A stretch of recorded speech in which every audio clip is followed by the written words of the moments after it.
Have you ever sat in a room full of your own blood, expecting fairness and closure, only to have them turn it into a public execution of your character?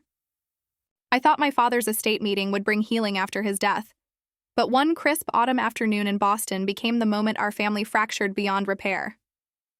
The mahogany-paneled conference room at Dad's law firm smelled of polished wood, aged leather, and the faint bitterness of stale coffee from the sideboard. Sunlight filtered through heavy drapes, casting long shadows across the long oak table where my brothers, sister, and I sat, our chairs creaking under the weight of unspoken tensions. The air was thick with the scent of expensive cologne from my brother Mark's suit and the floral perfume my sister Jessica always wore, now cloying in the stuffy room. At 38, I, Sarah, had taken over Dad's publishing house after years of proving myself, while Mark handled investments and Jessica ran the family foundation. But today, as our father's lawyer, Mr. Hargrove shuffled papers, Mark's smirk was too sharp, Jessica's glances too calculating, and Mom's nervous fidgeting set my nerves on edge. As Mr. Hargrove began reading Dad's will, praising his legacy and our shared responsibilities, Mark leaned forward, his voice dripping with condescension. "Sarah's been playing at publishing," he said, his laugh cutting through the room like glass. "Dad probably left her scraps because she's always been the disappointment." Jessica nodded, her manicured nails tapping the table. "Exactly. She's ungrateful, living off the family name while we actually contribute." The words landed like punches, the leather chairs creaking as they shifted, their eyes boring into me. Mom looked away, her hands twisting in her lap, while Mr. Hargrove cleared his throat uncomfortably. The coffee's bitterness mirrored the taste in my mouth, my hands clenching under the table as their laughter echoed, the sunlight now harsh against my skin. I opened my mouth to respond, but before I could, Mr. Hargrove pressed play on a small recorder, Dad's voice filling the room. "If my children turn on each other, play this. Mark, Jessica, you've been skimming from the business for years. Sarah's the only one I trust with everything." The room fell silent, the recorder's static crackling like the tension between us. Dad's voice continued, detailing forged invoices, secret accounts, even a $500,000 transfer Jessica had made to her foundation for personal use. Mark's face drained of color, his pen slipping from his hand while Jessica's manicured nails dug into the tablecloth.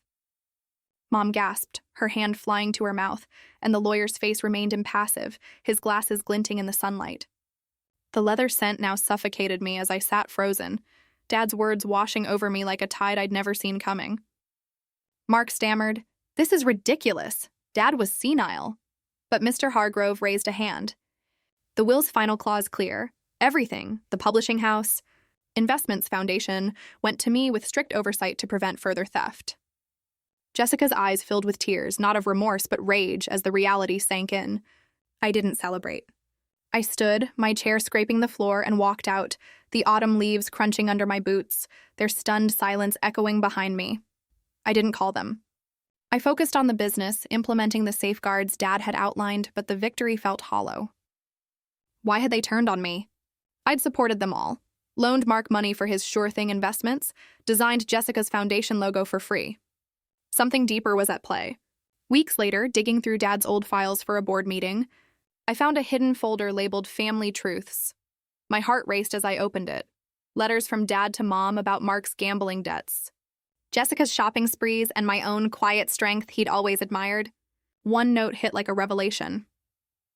Dad had known about their thefts for years, using me as the test to see if they'd change.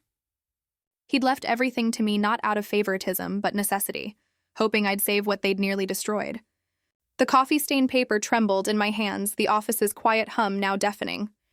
They'd shamed me not because I was weak, but because they knew deep down I was the only one strong enough to carry the weight. The next family confrontation came at Christmas, but I was ready. As they gathered in the brownstone, expecting apologies or excuses, I played Dad's final recording for them, the one where he confronted their thefts years ago, his voice weary but firm. Mark's face crumpled, Jessica's tears finally genuine, and Mom's shoulders shook with sobs. The room filled with the scent of pine from the tree and regret, the winter sunlight casting long shadows of their mistakes. I didn't gloat. I offered them a path forward, restitution, counseling, a chance to rebuild, but the terms were mine. As they left, the snow falling softly outside, I realized Dad's true legacy wasn't the money or the business. It was the strength he'd seen in me all along, the one they'd tried to shame out of existence. If this story turned your family upside down, smash that like button and subscribe to Cheating Stories Twist for more heart-wrenching tales of betrayal and redemption. Have you ever been shamed by the people who should love you most?